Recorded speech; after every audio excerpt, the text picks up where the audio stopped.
পাঠ্যক্ৰমবোৰ যুগুত কৰে তেওঁলোকে কঠোৰ পৰিশ্ৰমেৰে আপোনালোকৰ সন্তানক আগবঢ়াই নিবৰ কাৰণে আচলতে প্ৰতি মুহূৰ্ততে ব্যস্ত থাকে।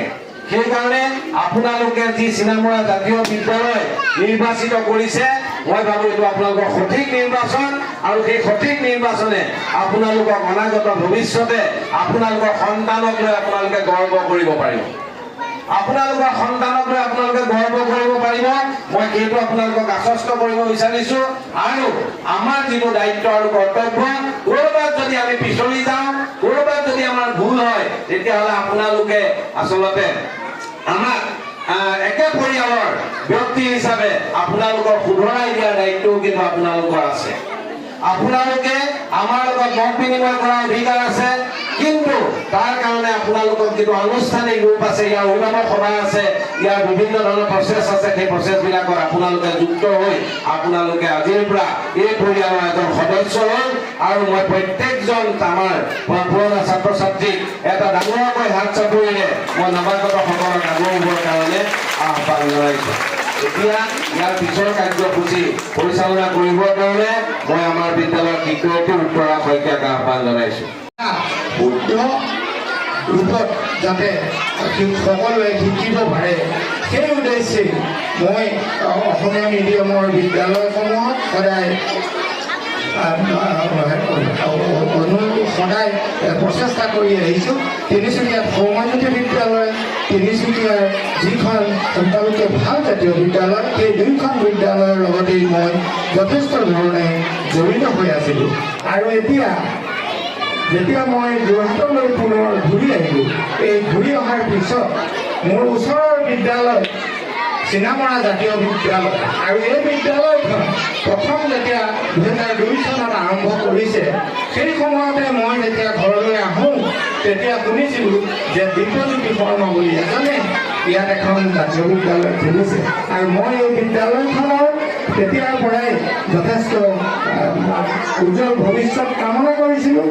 আৰু মোৰ ভতিজা অয়নদীপ তামুলী, তেওঁকো মই এই বিদ্যালয়লৈ, তেওঁক প্ৰথমে অৱশ্যে ইংৰাজী মিডিয়ামৰ বিদ্যালয়ত দিছিলে, কিন্তু তাৰ পৰা মই ক'লোঁ যে নহয়, ইয়াক জাতীয় বিদ্যালয় চিনামৰাখন মই যিটো গম পাইছোঁ, আৰু দিব্যজ্যোতি শৰ্মাই যথেষ্ট যত্ন কৰি এই বিদ্যালয়খন লৈছে, সেই কথা মোক আকৌ আৰু এজন ব্যক্তিয়ে ক'লে, আপোনালোকে সকলোৱে বিদিত যে অখিল গগৈ, তেওঁ বৰ্তমান ৰাজনীতিত, তেতিয়া তেওঁ কিন্তু ৰাজনীতি নাছিলে, কৃষক মুক্তি সংগ্ৰাম সমিতি আছিলে।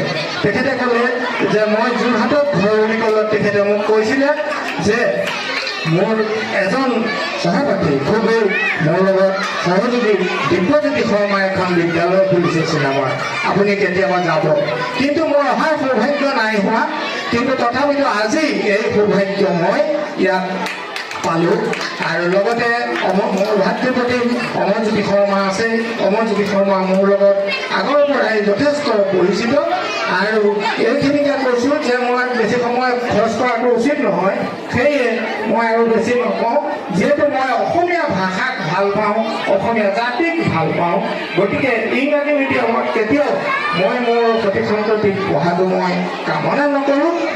যিহেতু ইংৰাজী মিডিয়ামৰ ল'ৰা ছোৱালীবিলাকে আপোনালোকে দেখিছে যথেষ্ট আগবাঢ়িছে, কিন্তু আজিকালি এতিয়া মিডিয়াবিলাকত টিভি মেলিব নোৱাৰি। কিয় মেলিব নোৱাৰি? তাত এনেকুৱাবিলাক ইংৰাজী মিডিয়ামৰ বাতৰি দিয়া বা যিকোনো সংবাদৰ কথা কোৱা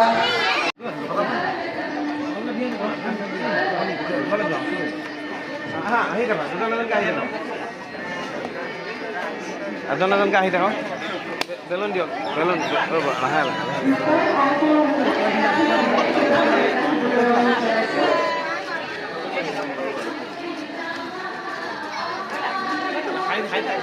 ধুই লওঁ।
কথাটো হৈছে কি চিনামৰা জাতীয় বিদ্যালয়ে আজি দীৰ্ঘদিন ধৰি নৱাগতসকলক আদৰণি জনাই আহিছে। নৱাগতসকল আজিৰ পৰা 2025-26 বৰ্ষৰ শিক্ষা তেওঁলোকৰ আৰম্ভ হৈছে আৰু তেওঁলোকক আজি পুৱা শ্ৰেণী আৰম্ভ হোৱাৰ আগতে আমি গেটৰ পৰাই তেওঁলোকক পুষ্প বৃষ্টিৰে আদৰণি জনাই বন্তি প্ৰজ্বলন কৰি তেওঁলোকক আদৰণি গীতেৰে আদৰণি জনাই তেওঁলোকক এটা এটা স্মাৰক আৰু স্মাৰকৰ লগতে একোটাকৈ গছপুলি দি অভিভাৱকসকলকো আমি স্বাগতম জনাওঁ। দুটা কথা আমাৰ ইয়াত দুটা কথা জড়িত আছে। এটা হৈছে এই যিসকল ছাত্ৰ ছাত্ৰীক চিনামৰা জাতীয় বিদ্যালয়ত বা জাতীয় শিক্ষাৰ লগত যুক্ত কৰিছে, ইয়াৰ জৰিয়তে এই অভিভাৱকসকলৰ জাতিৰ প্ৰতি থকা যিটো অৱদান সেইটো আমি তেওঁলোকক স্বীকৃতি হিচাপে দিছোঁ। আৰু লগতে কেৱল ভাষা শিক্ষাই নহয়, তেওঁলোকক আমি ইংৰাজী ভাষা, হিন্দী ভাষা, বিজ্ঞান, গণিত আদি সকলো শিকোৱাবৰ কাৰণে উপযুক্তভাৱে যে চিনামৰা জাতীয় বিদ্যালয় সাজু আছে, তাৰ কাৰণে তেওঁলোকক আমি আজি আদৰণি জনাই চিনামৰা জাতীয় বিদ্যালয়ত নামভৰ্তি কৰাৰ কাৰণে আচলতে আমি সকলোকে স্বাগতম জনাওঁ। দ্বিতীয় কথাটো হৈছে যে ইয়াৰ লগত থকা দ্বিতীয়টো হৈছে যে আমি একোটাকৈ গছপুলি তেওঁলোকক প্ৰদান কৰোঁ। সেই গছপুলিটো প্ৰদান কৰোঁ আমি চাচি গছৰ পুলি। সেই চাচি গছৰ পুলিটো যিমানে ডাঙৰ হৈ আহিব, এটা সম্পদ হিচাপে চাচি গছৰ পুলিটো থাকিব আৰু শিশুটো এটা সম্পদ হিচাপে গঢ় লৈ উঠিব। ইয়াৰ জৰিয়তে যেতিয়ালৈকে গছপুলিটো লালন পালন কৰি থাকিব, শিশুটোৰ যেনেকৈ যত্ন ল'ব, গছপুলিটোৰ যত্ন ল'ব। সেইটোৱে কি হয়, শিশুজনৰ প্ৰকৃতিৰ প্ৰতি যিটো সেৱা, প্ৰকৃতিৰ প্ৰতি যিটো শ্ৰদ্ধা, সেইটো বাঢ়ি যাব। তো সেইকাৰণে আমি প্ৰকৃতি শ্ৰদ্ধা, জ্ঞান শিক্ষাৰ শ্ৰদ্ধা, জ্ঞান মন্দিৰৰ শ্ৰদ্ধা, এই সকলোখিনি ইয়াৰ লগত আমি যুক্ত কৰি আচলতে এই আজি আদৰণি অনুষ্ঠানটো নতুন ছাত্ৰ ছাত্ৰীসকল তোমাক আদৰিছোঁ বুলি যিটো অনুষ্ঠান আমি উদযাপন কৰোঁ আৰু সেইটোৰ জৰিয়তে আজি আমি ইয়াত কৰিছোঁ। আমি আজি তাৰিখৰ পৰা আমাৰ নতুন ছাত্ৰ ছাত্ৰীসকলৰ ক্লাছ আৰম্ভ হৈছে।